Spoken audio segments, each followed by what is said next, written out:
ID কার্ডও বের করে নিলাম।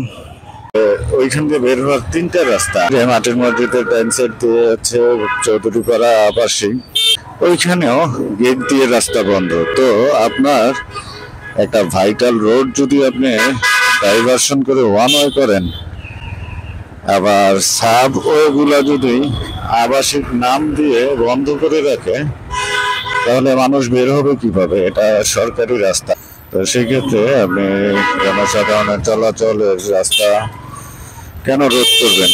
ছবি তুলে প্রমাণ যে গেট আটকে রাখা হয়, রাস্তা চলাচলে বাধা সৃষ্টি করা হয়, সরকারি রাস্তা অধিদপ্তর আছে যারা এগুলা সংস্কার করে বা ডেভেলপ করে, তাদেরকে চিঠি পাঠিয়ে দিতে মন চায় যে এই রাস্তা এইভাবে তারা বন্ধ করে রাখে, শুধুমাত্র এই রাস্তা তাদের নিজেরাই চলাচল করবে, আর কেউ চলাচল করবে না। সো এই রাস্তায় সংস্কারের উদ্যোগ যেন কোনো সময় নেওয়া না হয়, কোনো বাজেট করা না হয়।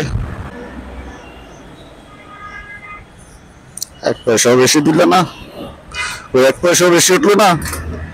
পোস্ট অফিস, আমাদের সচিবালয়ের ভিতরে পোস্ট অফিস আছে। এই হচ্ছে আমার পার্কিং এরিয়া। বিসমিল্লাহির রহমানির রহিম। আজকে হচ্ছে সোমবার আর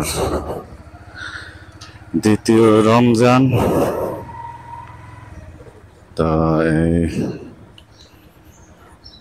দ্বিতীয় রমজানেও মোটর ব্লগ, ডেইলি অফিস যাত্রার মোটর ব্লগ, এই মোটর ব্লগে আপনাদেরকে স্বাগত। তো আজকে আমি যে রুটটা দিয়ে সবসময় যাই, আবুল হোটেলের যে এই অংশটা ফ্লাইওভারে উঠে তারপরে যাই, এই রুটটা চেঞ্জ করতেছি।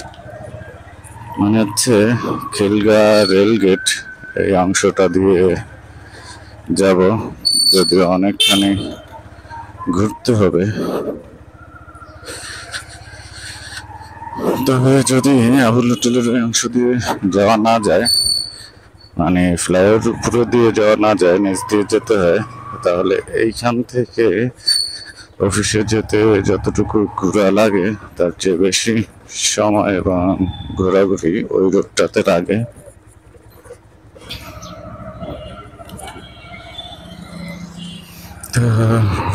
বামে টার্ন করবো, ডানে একটু তাকিয়ে নিলাম, ডান দিক থেকে গাড়ি ঘোড়া আসবে যেহেতু। আসলে নিয়মই এটা, আপনি ইন্ডিকেটর দিবেন বামে, লাস্ট ডান দিকে আগে তাকিয়ে নিতে হবে যে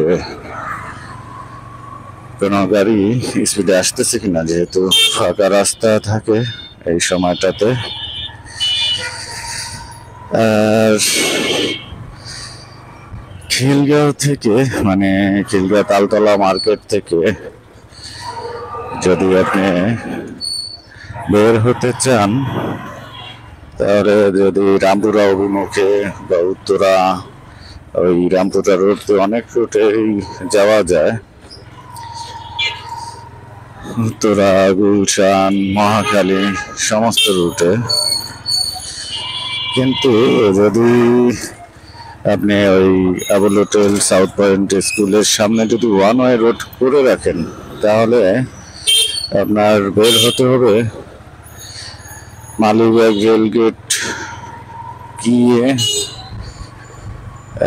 তারপরে আবার ঘুরে বাগানবাড়ির ওখান দিয়ে, ইবনে সিনা হসপিটালের ওখান দিয়ে, ফ্লাইওভারের নিচ দিয়ে, তারপরে আবার আবুল হোটেলের ওইখান দিয়ে এসে সোজা যেতে হবে।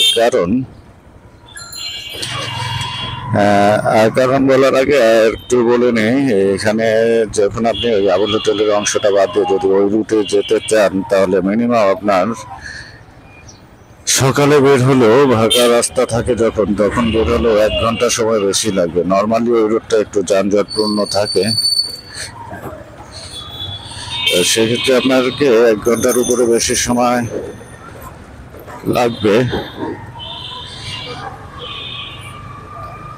আর ঘুরে আসতে হবে, এর কারণটা হচ্ছে মূলত আপনি খিলগাঁও তালতলা মার্কেট থেকে যদি ওই রুটে বের হতে চান, মেন রুটে, তাহলে আপনাকে ঘুরে আসতে হবে।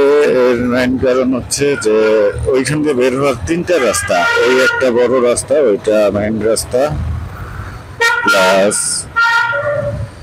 আপনার ডাইন সাইডে মাটির মসজিদের ডাইন সাইড দিয়ে হচ্ছে চৌধুরীপাড়া আবাসিক এলাকা। ওই আবাসিকের গেটও বন্ধ করে রাখে, শুধুমাত্র আবাসিকের ভিতরের যে গাড়িগুলা সেগুলো বের হয়, কিন্তু অ্যাজ ইউজুয়াল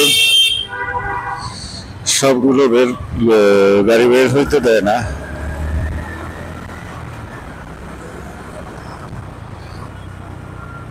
আর আরেকটা রুট হচ্ছে ওই চৌধুরীপাড়ার ওই সাইড দিয়ে জাস্ট আরেকটা ভাঙাচোরা গলি আছে, হাজিপাড়া পেট্রোল পাম্পে বের হওয়ার আনন্দ বেকারির পাশ দিয়ে, ওইখানেও গেট দিয়ে রাস্তা বন্ধ। তো আপনার একটা ভাইটাল রোড যদি আপনি ডাইভারশন করে ওয়ান ওয়ে করেন, আবার সাব ওয়েগুলা যদি আবাসিক নাম দিয়ে বন্ধ করে রাখে, তাহলে মানুষ বের হবে কিভাবে? এটা সরকারি রাস্তা। আর বিশেষ করে ওই যে বাগানবাড়ি আবাসিকের অথবা আনন্দ বেকারির এই সাইড দিয়ে যে হাজিপাড়া পেট্রোল পাম্পে যাওয়ার জায়গাটা, এই জায়গাটাও বন্ধ করা অবৈধ, কারণ এটা হচ্ছে সরকারি রাস্তা। ওইটা ওই আবাসিক লোকজন নিজস্ব অর্থায়নে রাস্তা করেনি বা সংস্কার করবে না ভবিষ্যতে, সম্পূর্ণই সরকারি অর্থায়নে এই রাস্তাগুলো করা। তো সেক্ষেত্রে আপনি জনসাধারণের চলাচলের রাস্তা কেন রোধ করবেন?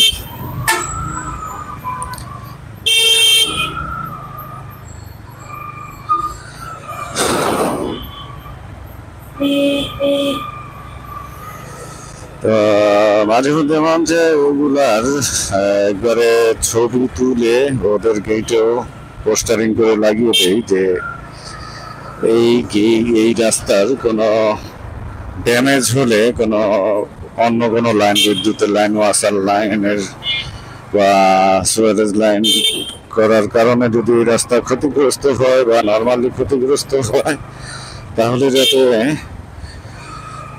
লোকাল গভর্নমেন্ট, সিটি কর্পোরেশন এদের কোনো বাজেট না করা হয় ওই রাস্তা সংস্কারের জন্য।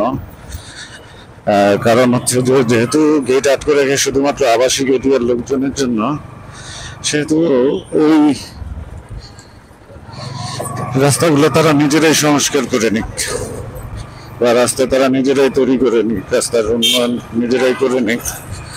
আর ছবি তুলে তাদের গেটে ওই পোস্টারিং লাগিয়ে প্লাস হচ্ছে ওই ছবি সহ প্রমাণ যে গেট আটকে রাখা হয়, রাস্তা চলাচলে বাধা সৃষ্টি করা হয় সরকারি রাস্তা, ওইটা প্রমাণ সহকারে জিডি বা সিটি কর্পোরেশন বা অন্যান্য যে অথরাইজড অধিদপ্তর আছে যারা এগুলা সংস্কার করে বা ডেভেলপ করে, তাদেরকে চিঠি পাঠিয়ে দিতে মন চায় যে এই রাস্তা এইভাবে তারা বন্ধ করে রাখে, শুধুমাত্র এই রাস্তা তাদের নিজেরাই চলাচল করবে, আর কেউ চলাচল করবে না। সো এই রাস্তায় সংস্কারের উদ্যোগ যেন কোনো সময় নেওয়া না হয়, কোনো বাজেট করা না হয়।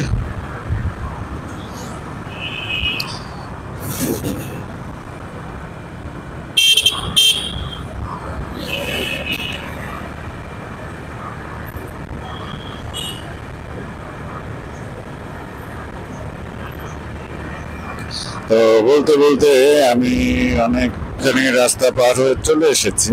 আমি মূলত যেতাম হচ্ছে এই বিজয়নগর মোড়ের বামে, কিন্তু আজকে একটু ফুয়েল লোড করতে হবে, মানে ফুয়েল রিফিল করতে হবে। তো মৎস্য ভবন এরিয়াতে যাচ্ছি সোজা, যাতে ফুয়েল রিফিল করতে পারি।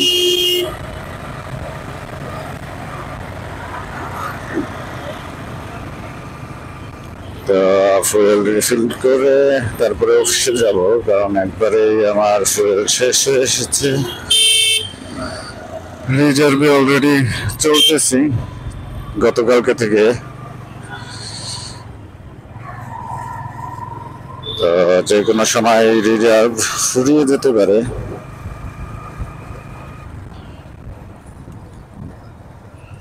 তো অবশেষে করঞ্চল 4-এ চলে এসেছি। আর এটা হচ্ছে সিএজি অফিস, হিসাব নিরীক্ষক এবং নিয়ন্ত্রকের কার্যালয়। আর এটা হচ্ছে প্রথম সরকারি ভবন 12 তলা, যেটাকে বলে। এটার নামই আসলে এই নাম, প্রথম সরকারি অফিস 12 তলা।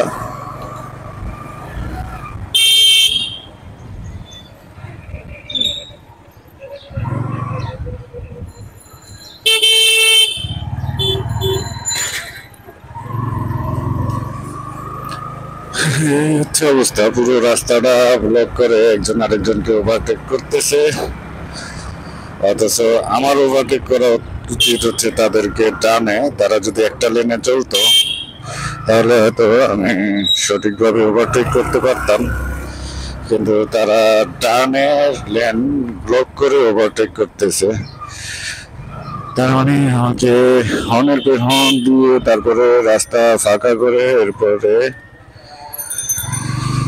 ডান দিকে ওভারটেক করতে হতো। অন্যথায় আমাকে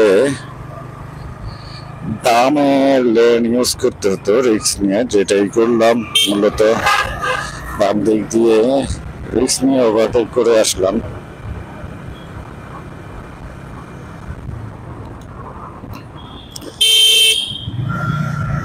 তা চলে এসেছি মৎস্য ভবনের এই এরিয়াতে।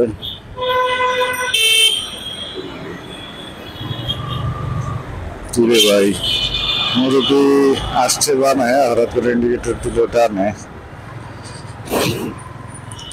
তো আমি চলে এসেছি রমনা পেট্রোল পাম্প এরিয়াতে।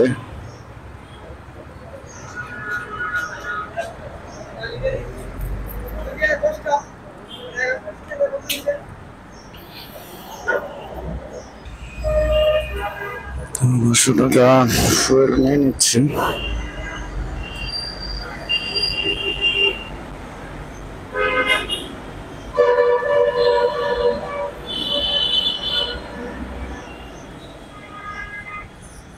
এক পয়সাও বেশি দিল না, ওই এক পয়সাও বেশি উঠলো না। ঠিক আছে, চলে যাই। 500 টাকার ফুয়েল রিফিল করলাম। তা রিজার্ভ ট্যাঙ্কি থেকে চলে গেলাম আমার মূল ট্যাঙ্কিতে। তো হাইকোর্টের অংশ আজকে ফুয়েল নিতে হবে বিদায় অনেক আর্লি বেরোইছি, 8টারও আগে বেরোইছি। তো বের হয়ে ভালোই হয়েছে, কারণ হচ্ছে রাস্তা পুরোপুরি ফাঁকা পেলাম।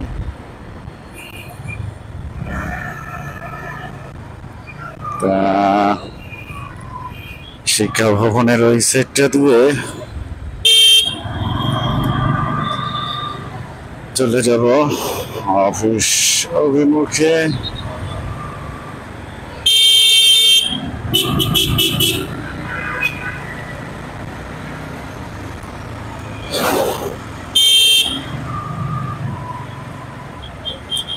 কোন জায়গা থেকে কোন জায়গায় টার্ন করতেছে।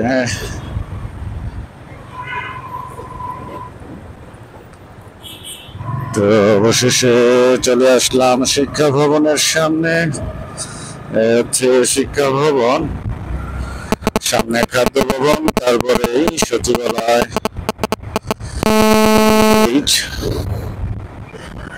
যেটা ভিজিটর গেট বলে।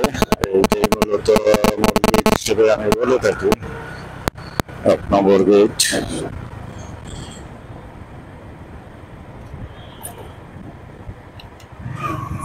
তো আমি আমার অফিসের গ্রামের ল্যান্ডটা ইউজ করি।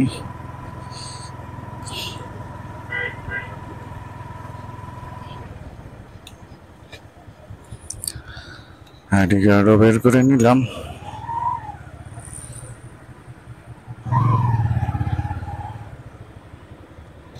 পোস্ট অফিস, আমাদের সচিবালয়ের ভিতরে পোস্ট অফিস আছে। তো সেই পোস্ট অফিসের পোস্টবাহী যে গাড়ি, মানে ডাকবাহীদের যে গাড়ি, সেটা বের হচ্ছিল ডকুমেন্ট নিয়ে। তো অবশেষে চলে আসলাম সচিবালয়ের ভিতরে। এখন চলে যাচ্ছি সরাসরি অর্থ ভবন, অর্থ মন্ত্রণালয়।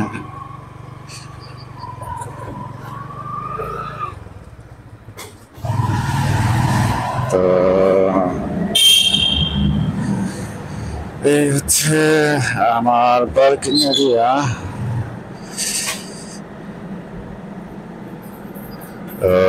চলে এসেছি যেহেতু, আজকের মতো ভিডিও এখানে সমাপ্ত। আল্লাহ হাফেজ।